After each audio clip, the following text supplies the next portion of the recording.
Alright guys, the motor for the AK just came in. I ended up going with the Tienly GT-35000.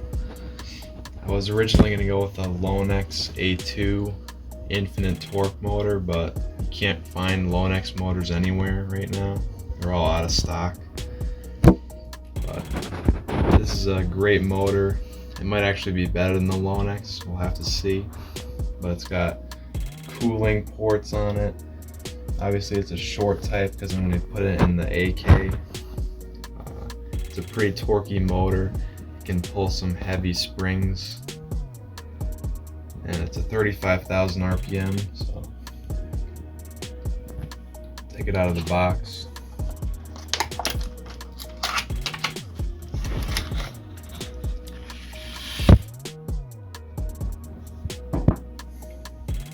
It seems pretty high quality.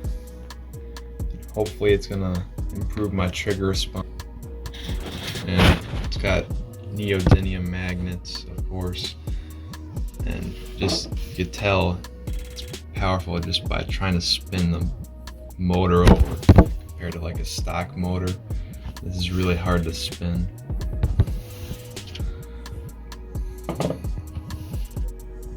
So we're going to be doing a video on how to install the motor and also how to disassemble this AK, and we're also going to see like the trigger response difference from the stock motor and RPS difference and stuff like that.